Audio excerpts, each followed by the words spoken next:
Livro Caminho a Cristo, edição comentada por Alejandro Bulhão. Capítulo 8 – O crescimento espiritual. Perdi a minha carreira, minha família, minha liberdade. Enfim perdi minha vida, não me resta nada. A voz rouca, entrecortada e triste de Joana revelava a tempestade de sentimentos que atormentava seu coração. Ela escondia seus olhos atrás de óculos escuros baratos, daqueles que se compram na rua por pouco dinheiro. A rua. Sim, aquele lugar onde sua desgraça começou. Foi na rua que ela encontrou pessoas que a levaram para as drogas e, por fim, para a prisão. Foi na rua que ela sofreu, passou fome e dormiu. Ruas asfaltadas, mais perigosas do que as estreitas trilhas da selva. Ruas sem alma, sem compaixão, ruas da morte. Tudo isso era passado. Na prisão, privada de sua liberdade, foi ironicamente onde ela encontrou verdadeira plenitude. Era uma madrugada fria de junho. O chão de cimento gelado e a comida estragada no chão, disputada por ratos e baratas. Por que é preciso chegar ao extremo da vida para reconhecer que Jesus é a única saída? No frio cortante daquela cela solitária, ela pagava o castigo por causa de uma indisciplina. Foi lá que Joana se lembrou de um verso bíblico que ouvia todas as manhãs pelo rádio de outra detenta, e pela primeira vez voltou seus olhos para Jesus e abriu o coração. Ao sair da prisão, ela procurou uma igreja e hoje é uma cristã ativa, madura e equilibrada. Ela é um testemunho do poder transformador de Cristo. Sua fé cresceu. Ela não é mais uma criança espiritual. Aprendeu a se desenvolver todos os dias em Jesus. Neste capítulo, você encontrará o segredo do crescimento de Joana. Um segredo simples que também pode ser o seu. A transformação do coração pela qual nos tornamos filhos de Deus é chamada na Bíblia de novo nascimento. Também é comparada com a germinação da boa semente plantada pelo lavrador. Da mesma forma, os que se converteram a Cristo devem, como crianças recém-nascidas, 1 Pedro capítulo 2, verso 2, crescer até a estatura de homens e mulheres em Cristo Jesus. Efésios capítulo 4, verso 15. Como a boa semente plantada no campo, eles devem crescer e produzir o fruto. Isaías diz que serão chamados carvalhos de justiça, plantados pelo Senhor para a sua glória. Isaías capítulo 61, verso 3. Essas ilustrações extraídas da natureza nos ajudam a entender melhor as profundas verdades da vida espiritual. Nem mesmo toda a sabedoria e habilidade do ser humano poderão produzir vida no menor objeto da natureza. É somente através da vida concedida pelo próprio Deus que uma planta ou animal pode viver. Assim, é somente através da vida que vem de Deus que a vida espiritual é gerada no coração humano. A menos que uma pessoa nasça de novo, João capítulo 3, verso 3, não poderá tornar-se participante da vida que Cristo veio conceder. Como ocorre com a vida, assim acontece com o crescimento. É Deus quem faz o botão tornar-se flor e a flor fruto. É pelo seu poder que a semente se desenvolve. Primeiro aparece a planta, depois a espiga e, por fim, o grão cheio na espiga. Marcos capítulo 4, verso 28. O profeta Oséias diz que Israel florescerá como o lírio. Serão vivificados como o trigo e florescerão como a videira. Oséias, capítulo 4, versos 5 e 7. E Jesus nos convida a observar os lírios. Lucas, capítulo 2, verso 27. As plantas e flores não crescem pelo seu próprio cuidado, ansiedade ou esforço, mas por receberem aquilo que Deus fornece para lhes dar vida. A criança não pode, por um desejo ou poder próprio, aumentar sua estatura. Nem você tem como garantir o seu crescimento espiritual por meio de sua vontade ou poder. A planta e as crianças crescem recebendo de seu ambiente aquilo que é necessário para a vida: ar, luz solar e alimento. O que esses dons da natureza representam para os animais e as plantas, também Cristo representa para os que confiam nele. Ele é sua luz perpétua. Isaías capítulo 60, verso 19. Seu sol e escudo. Salmos 84, verso 11. Ele será para Israel como o carvalho. Oséias capítulo 14, verso 5. Será como a chuva que desce sobre a campina ceifada. Salmos 72, verso 6. Ele é a água viva, o pão de Deus que desce do céu e dá vida ao mundo. João capítulo 6, verso 33. No incomparável dom de seu Filho, Deus envolveu o mundo inteiro com uma atmosfera de graça tão real como o ar que circunda o globo. Todos os que escolheram respirar essa atmosfera vivificadora viverão e crescerão, alcançando a estatura de homens e mulheres em Cristo Jesus. Assim como a flor volta-se para o sol, para que seus brilhantes raios possam ajudá-la a aperfeiçoar sua beleza e simetria, assim devemos nos voltar para o sol da justiça, para que a luz do céu brilhe sobre nós e nosso caráter seja desenvolvido à semelhança de Cristo. Jesus ensina a mesma coisa ao dizer: permaneçam em mim, e eu permanecerei em vocês. Como o ramo não pode produzir fruto de si mesmo, se não permanecer na videira, assim vocês não podem dar fruto se não permanecerem em mim. Porque sem mim, vocês não podem fazer nada. João capítulo 15, versos 4 e 5. Para viver uma vida santificada, você é tão dependente de Cristo como o ramo depende do tronco para crescer e frutificar.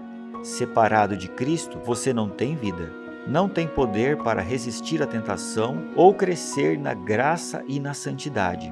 Permanecendo nele, você vai florescer.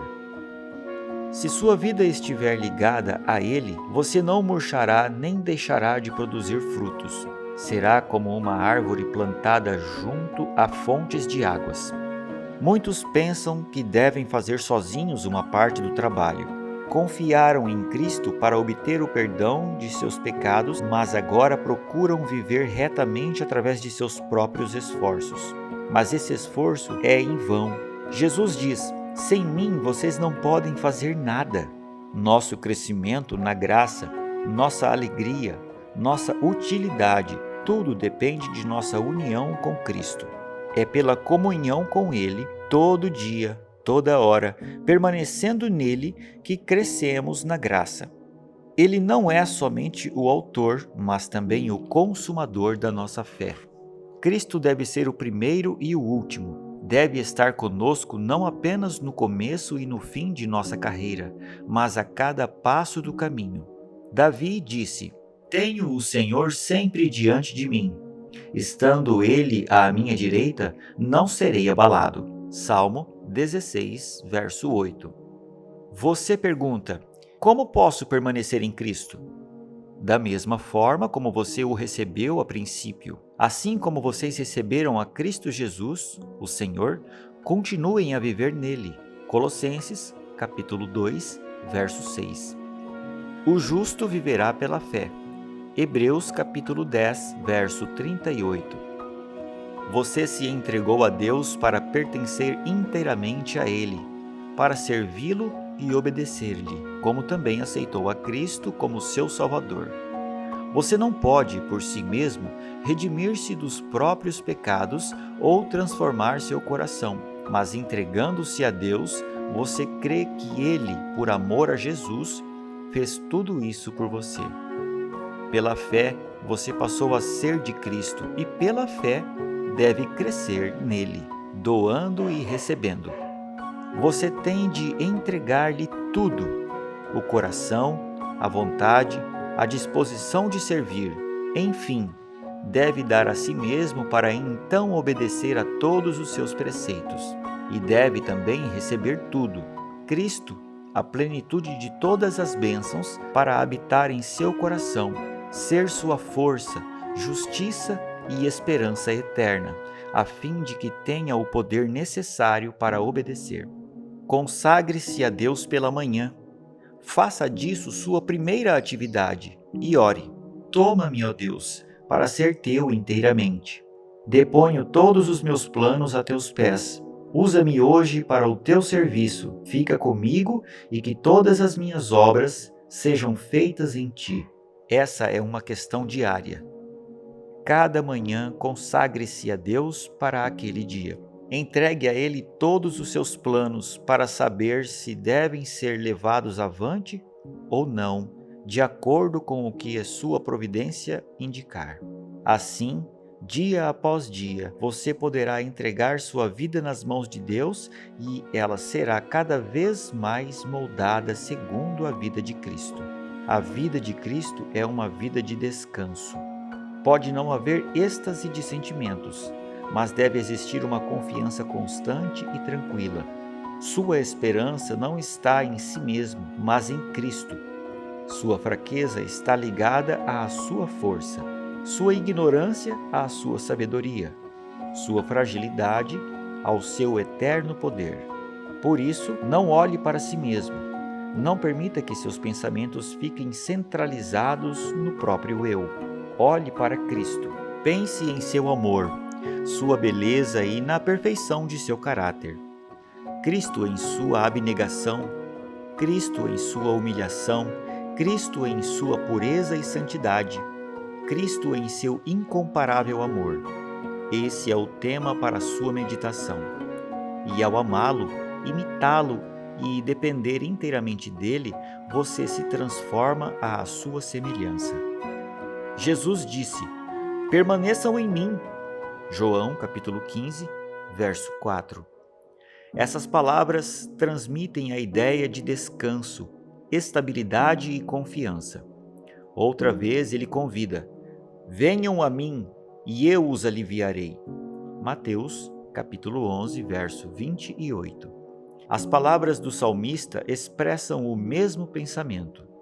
Descanse no Senhor e espere nele. Salmo 37, verso 7. E Isaías dá a certeza: na tranquilidade e na confiança reside a força de vocês. Isaías capítulo 30, verso 15.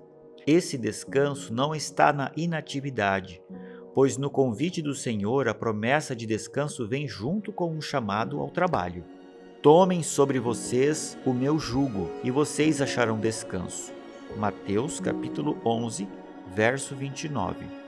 O coração que descansa de maneira plena em Deus será o mais empenhado no trabalho ativo por Ele. Quando os pensamentos estão encarcerados no próprio eu, eles se afastam de Cristo, a fonte de vida e poder. Por isso, Satanás empenha-se em fazer com que as pessoas desviem o pensamento do Salvador, evitando a união e a comunhão do ser humano em Cristo. Os prazeres do mundo, as preocupações, perplexidades e tristezas da vida, as falhas dos outros ou as próprias falhas e imperfeições, todas essas coisas são utilizadas por ele para desviar o pensamento do Salvador. Não se deixe enganar por esses ardis. Muitas pessoas realmente conscientes e com vontade de viver para Deus também são levadas pelo inimigo a pensar nas próprias faltas e fraquezas. Por isso, ele consegue separá-las de Cristo e obter a vitória.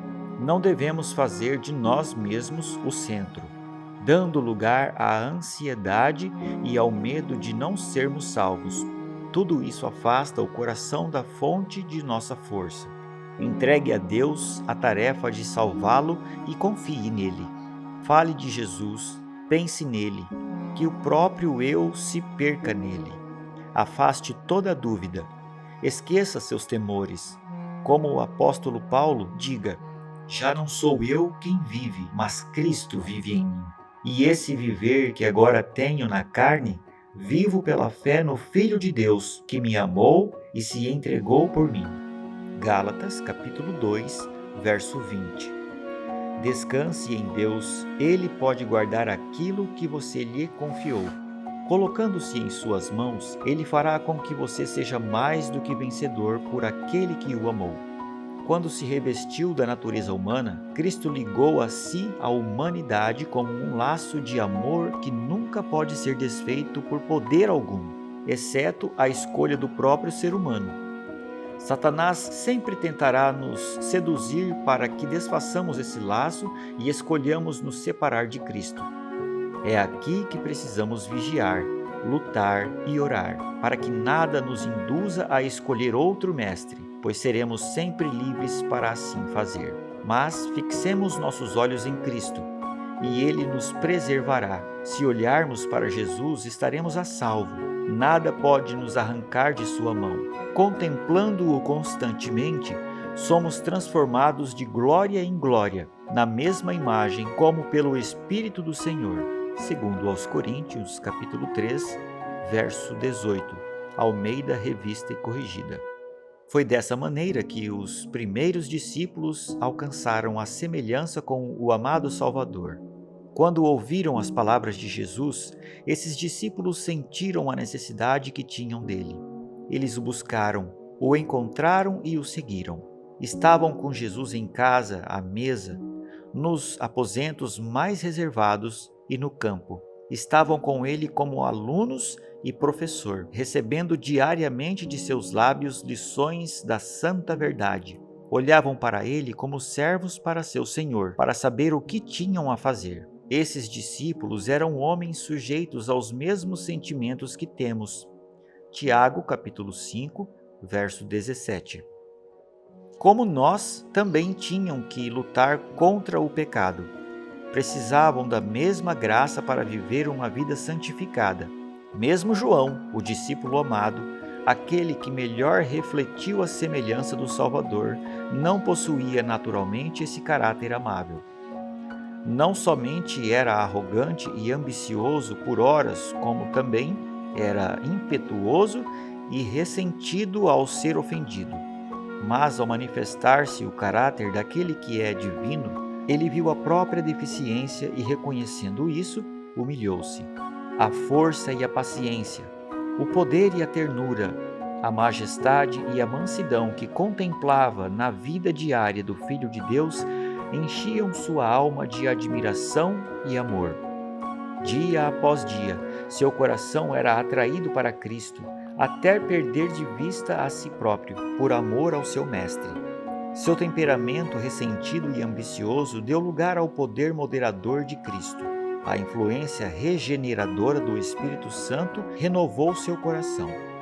O poder do amor de Cristo realizou a transformação de seu caráter. Esse é o resultado da união com Jesus. Quando Cristo habita no coração, toda a natureza é transformada. O Espírito de Cristo e seu amor abrandam o coração, subjugam a alma e elevam os pensamentos e desejos para Deus e o céu. Quando Cristo subiu ao céu, seus seguidores ainda sentiam sua presença. Era uma presença pessoal, cheia de amor e luz. Jesus, o Salvador, aquele que havia andado, falado e orado com eles e proferido palavras de esperança e conforto ao coração deles, estava sendo levado para o céu. Ao subir, seus lábios ainda comunicaram a mensagem de paz. Enquanto uma nuvem de anjos o recebia, os discípulos ouviam o som de sua voz. E eis que estou com vocês todos os dias, até o fim dos tempos. Mateus, capítulo 28, verso 20. Ele subiu ao céu em forma humana. Os discípulos sabiam que ele estava diante do trono de Deus, ainda como seu amigo e Salvador. Sabiam que sua simpatia ainda era a mesma e que ainda se identificava com o sofrimento da humanidade. Ele estava apresentando diante de Deus os méritos de seu precioso sangue, mostrando suas mãos e pés feridos em memória do preço que pagou por seus remidos. Sabiam que ele tinha subido ao céu para preparar um lugar para eles e que viria outra vez para levá-los para si. Ao reunirem-se depois da ascensão, Eles estavam ansiosos por apresentar suas petições para o Pai em nome de Jesus. Reverentemente, prostraram-se em oração, repetindo a promessa: se pedirem ao Pai alguma coisa em meu nome, Ele lhes concederá. Até agora, vocês não pediram nada em meu nome. Peçam e receberão, para que a alegria de vocês seja completa. João capítulo 16, versos 23 e 24. Os discípulos erguiam cada vez mais alto a mão da fé, apresentando o poderoso argumento: é Cristo Jesus quem morreu, ou melhor, quem ressuscitou, o qual está à direita de Deus e também intercede por nós. Romanos capítulo 8, verso 34. E o Pentecostes trouxe a presença do Consolador, de quem Cristo lhes disse: Ele estará com vocês. João capítulo 14, verso 17. Mais tarde ele disse: é melhor para vocês que eu vá, porque se eu não for, o Consolador não virá para vocês. Mas se eu for, eu o enviarei a vocês. João capítulo 16, verso 7. Daí por diante, por meio do Espírito, Cristo habitaria continuamente no coração de seus filhos. Sua união com ele passou a ser então mais íntima do que quando ele estava pessoalmente com eles. A luz do amor e o poder de Cristo que habitava neles se refletiam em sua vida, de modo que as pessoas, ao vê-los, ficariam admirados e reconheceram que eles haviam estado com Jesus. Atos, capítulo 4, verso 13. Tudo o que Cristo era para os discípulos, ele desejava ser para seus filhos hoje, pois na última oração, com o pequeno grupo de discípulos ao seu redor, ele disse: não peço somente por estes, mas também por aqueles que vierem a crer em mim, por meio da palavra que eles falarem. João, capítulo 17, verso 20. Jesus orou por nós, pedindo para que pudéssemos ser um com Ele, assim como Ele é um com o Pai. Que união extraordinária, disse o Salvador a respeito de si mesmo. O Filho nada pode fazer de si mesmo. O Pai que permanece em mim faz as suas obras. João, capítulo 5, verso 19 e capítulo 14, verso 10.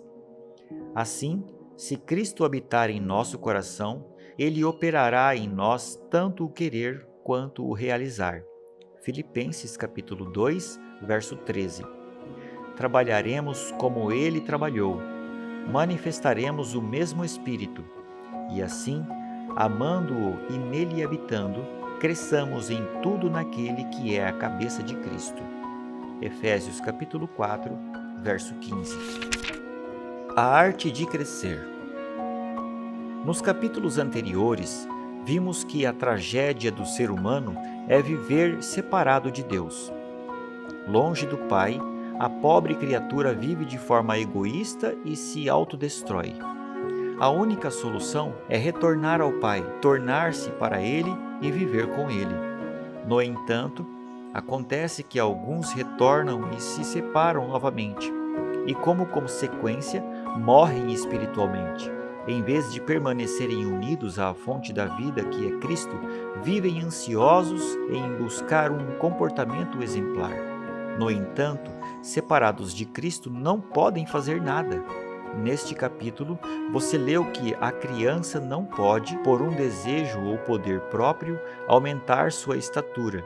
Nem você tem como garantir seu crescimento espiritual por meio de sua vontade ou poder. É um grave erro acreditar que a salvação seja pela graça, mas que o desenvolvimento da vida espiritual seja resultado do esforço humano. Viver ansioso e desesperado para mensurar nosso próprio crescimento é um caminho inevitável para o fracasso. Se você fizer isso, nunca verá progresso. A vida em Cristo é uma vida de descanso. Pode não haver êxtase de sentimentos, mas deve existir uma confiança constante e tranquila. Sua esperança não está em si mesmo, mas em Cristo. Sua fraqueza está ligada à sua força. sua ignorância à sua sabedoria, sua fragilidade ao seu eterno poder. Quando eu era criança, desejava crescer. Marquei minha altura com um prego na parede e todos os dias me media, mas via que continuava o mesmo. Um dia, frustrado, esqueci o assunto. Anos mais tarde, encontrei a marca na parede, voltei a me medir e descobri que tinha crescido quase 20 centímetros. O crescimento é um processo natural. Assim como a flor volta-se para o sol, assim devemos nos voltar para o sol da justiça, para que a luz do céu brilhe sobre nós e nosso caráter seja desenvolvido à semelhança de Cristo. Anote esses dois pensamentos essenciais. Primeiro, tudo o que você precisa para crescer é se voltar para Jesus todos os dias. Segundo, o crescimento espiritual é medido pelo caráter. Voltar-se para Jesus todos os dias significa que, separado dele, você não tem vida, não tem poder para resistir à tentação ou crescer na graça e na santidade. Permanecendo nele, você vai florescer. Se sua vida estiver ligada a ele, você não murchará nem deixará de produzir frutos. Permaneça em constante comunhão com Cristo. No processo de salvação, tudo pertence a Ele. Pela fé, você passou a ser de Cristo e pela fé deve crescer nele. Por essa razão, Satanás empenha-se em fazer com que as pessoas desviem o pensamento do Salvador, evitando a união e a comunhão do ser humano com Cristo. Os prazeres do mundo, as preocupações, perplexidades e tristezas da vida, as falhas dos outros ou as próprias falhas e imperfeições, todas essas coisas são utilizadas por ele. Não se deixe enganar por suas armadilhas. Para que isso não aconteça, consagre-se a Deus pela manhã. Faça disso sua primeira atividade e ore. Toma-me, ó Senhor, para ser teu inteiramente. Deponho todos os meus planos aos teus pés. Usa-me hoje para o teu serviço. Fica comigo e que todas as minhas obras sejam feitas em ti. Essa é uma questão diária. Os primeiros discípulos fizeram isso e se tornaram semelhantes ao Mestre em seu caráter. Esses discípulos eram homens sujeitos aos mesmos sentimentos que temos. Tiago, capítulo 5, verso 17. Como nós, também tinham que lutar contra o pecado. Precisavam da mesma graça para viver uma vida santificada. Você e eu também podemos conseguir. Minha decisão. Entendo que a tragédia humana é viver separado de Deus e, por isso, desejo me consagrar a Ele todos os dias por meio do estudo da Bíblia, da oração constante e da ação discipuladora para crescer em Cristo a cada dia.